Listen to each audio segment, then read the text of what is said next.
Hi, I'm Reb Byron. I'm a minister through Pathways of Light, and I've been a Course in Miracles student for 44 years. I'm going through the lessons again this year, asking Jesus to clarify for me, and then I write from that clarity. And that's what I'm sharing with you today. So let's get started. We're looking at lesson 121. Forgiveness is a key to happiness. We all want to be happy, and this is what God wants for us too.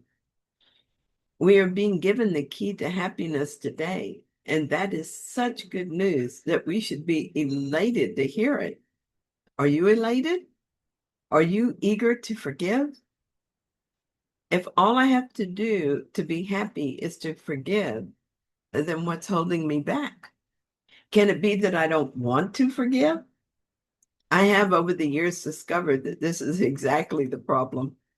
I have believed in guilt so completely that it seemed impossible to forgive, as if I were being asked to expose myself to some great danger or that I was being asked for a great sacrifice. I would think of that one person as Jesus asked us to do, and it would feel unfair that I should forgive him after all he did. If I forgave him, would that mean nothing would ever change? And would I be his victim forever? I resisted the idea as if God were being unreasonable in his demands. I tried compromise instead. I would forgive him for being such a jerk, but I would not forget. After all, I couldn't leave myself open to more abuse, and nothing changed because that's not forgiveness. When I finally decided to trust what Jesus was telling me, I became willing to truly forgive. That desire to forgive opened my mind to a whole new way of seeing the relationship. I began to see my part in the problem and was surprised because I had thought he was the whole problem.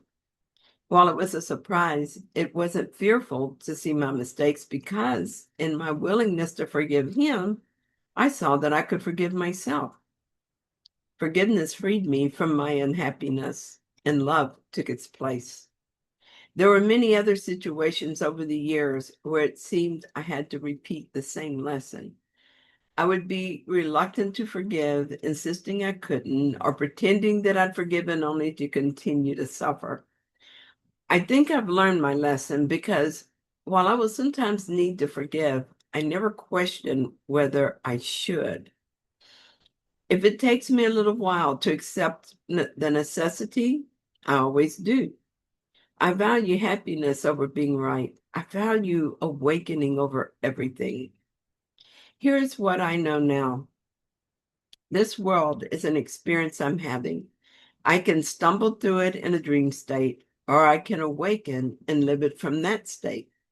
And each moment I'm doing one or the other. As I have removed one block after another, I've begun to awaken to what is going on here. I still doze off pretty regularly, but I never return to the state of total forgetting. So forgiveness is welcomed and comes more easily and quickly now. When I'm unhappy, I look for the belief that needs to be forgiven and do that. I forgive and I let go of that belief. I don't want to fall back to sleep. This world is not reality. I am not this body. I know this is true, even when I slip back into a story and get mesmerized by it. That is because I'm no longer deeply asleep. Instead, I forgive and let go. If I have trouble doing that, I talk to Jesus about it until I shake off the sleep. Then I forgive and let go. As a result, I'm beginning to see everything as helpful rather than as painful or unfair. Each thing that shows up in my life is there to wake me up.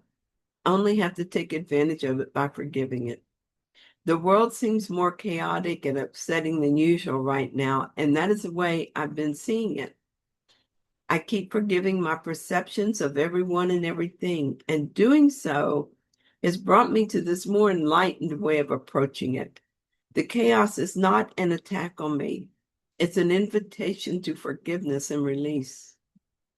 It is an invitation that I'm learning not to resist. I'm learning to be grateful for it instead. The key to happiness has been in my hands all along.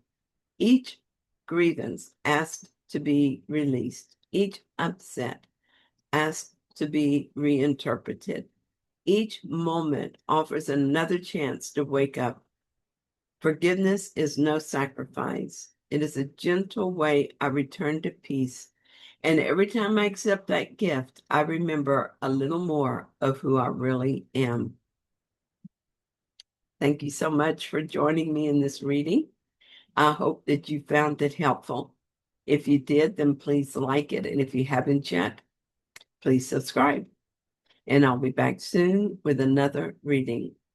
See you then.